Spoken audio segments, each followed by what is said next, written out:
Hey there, today we're going to do something a little bit different. We're going to do a personal check-in on our relationship with AI. Look, this isn't about judging anyone or saying what's right or wrong. It's really just about taking a quiet moment to reflect on how these incredibly powerful tools are fitting into our lives, and we're going to be guided by what the latest research is telling us. So with that said, let's just dive right in. First, to get a sense of just how big this is, wrap your head around this number, 700 million. According to OpenAI, that's how many people are using ChatGPT every single week. This is not some niche tech thing anymore. It's woven into the fabric of our world, part of our work, our learning, and yeah, our personal lives. And behind that giant number, there are individual human stories. Researchers are hearing people talk about their connection to AI in really personal ways. Some users even say things just like this: "It's like my best friend." And that just goes to show, for a lot of us, this isn't just about using a tool anymore.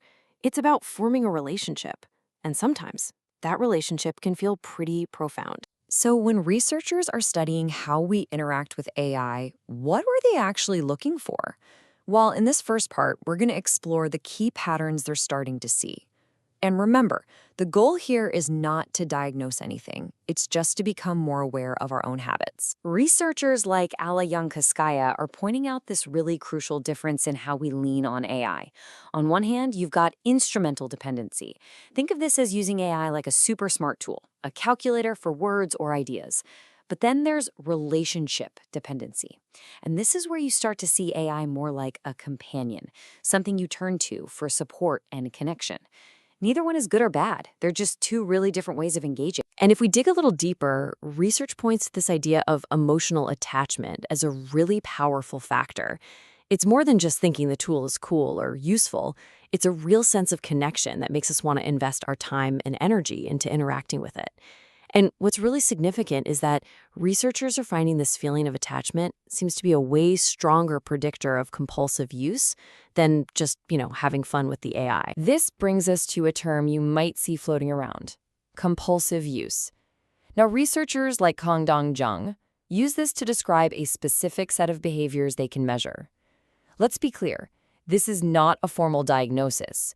It's just a scientific term for a pattern of interaction that's habitual and could become excessive. So what does that actually look like? Well, the scales that researchers use are trying to measure a few key things. It might be feeling like it's really hard to stop using AI once you start, or maybe noticing you go to AI for advice before you talk to a friend. It could even be things like you've tried to cut back on your AI time, but it just didn't work, or feeling kind of antsy or irritated when you can't get to it. Again, these are just the specific things that studies are trying to observe and track. All right, so if those are the patterns, what are some of the potential downsides that researchers are starting to observe? Now, as we get into this, it is so important to remember one thing. Studies show correlations. That means they see a link between two things. It does not mean they've proven that one thing causes the other. That's a huge distinction. So here's one way that researchers try to map out these potential links. It's a framework called the stimulus-organism response model. And the idea is pretty simple. It's like a chain reaction. You have a stimulus, like compulsive AI use, that affects the organism, which is us, our internal state, maybe by raising anxiety or burnout, and that in turn can lead to a response, like having trouble sleeping. It's just a model to map out how one thing might lead to another. And it's not just about sleep. Different studies have reported these correlations or links between what they call problematic AI use and other things like feelings of loneliness, depressive symptoms, even procrastination, and something called technostress.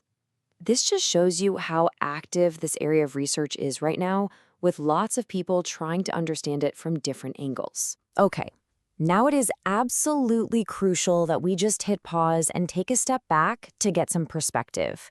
It's really easy to hear about these potential downsides and get a little worried, but let's look at the bigger picture of what the science is, and just as importantly, what it isn't saying right now.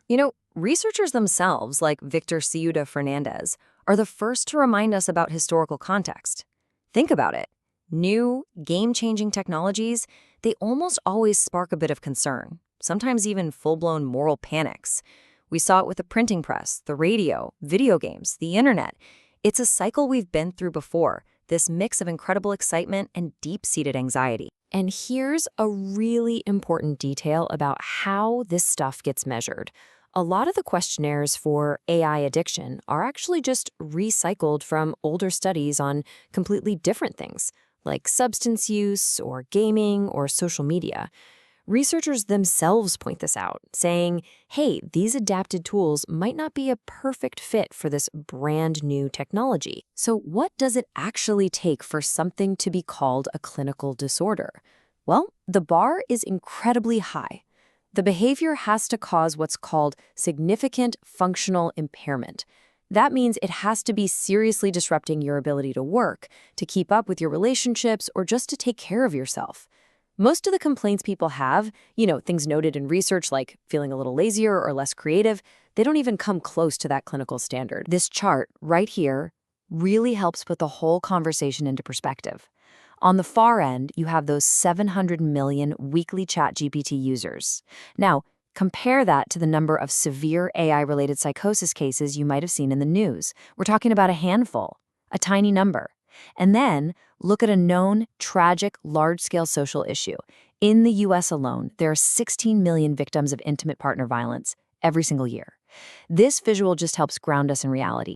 And this brings us back to our core message here, non-judgment. Just because someone's relationship with AI is different from yours, or maybe it even seems a little weird to you, that does not make it unhealthy or wrong. The only person who is ever qualified to say if a behavior is a sign of a real clinical issue is a trained expert, and only after a proper professional assessment. And in fact, think about this. For a lot of people who engage with technology in ways that are outside the norm, the real source of their psychological pain isn't the behavior itself. It's the constant judgment, the stigma, and the harassment they get from other people simply because they're different. So, with all of that context firmly in mind, let's move into our final section, a personal, gentle check-in. These are just a few questions pulled straight from the research just to help you reflect on your own habits. This isn't a test. It's not a diagnosis. It is simply a tool to help you be more aware. All right, first question for our little check-in. This touches on an idea from the research called tolerance. Just ask yourself, gently, do you find you need to use AI more and more just to get that same initial good feeling or useful result? Here's another area for reflection, something researchers call mood modification. Have you ever caught yourself turning to AI specifically to kind of escape from personal problems or to try and fix a bad mood, like feeling down or anxious? The third concept is about loss of control. And it's just worth asking. Have you ever seriously tried to cut back on the time you spend with AI, but for whatever reason you just found you couldn't? And finally, there's this idea of social displacement. It's basically asking, do you find that you're starting to prefer using AI for help or advice instead of turning to the people in your life? Okay, let me be crystal clear about this. If any of those questions made you pause or think, maybe, that is simply an opportunity for reflection. That is the entire goal. It is not, and I repeat, not a diagnosis. And please remember, no one should ever be getting diagnosed by strangers on Reddit. So we'll end with this final thought. AI isn't going anywhere. It's becoming a deeper and deeper part of our world every single day. The real question isn't whether AI is good or bad. The question is, how will we choose to relate to it, individually and as a society? Because that choice, ultimately, is ours. Thanks for joining me.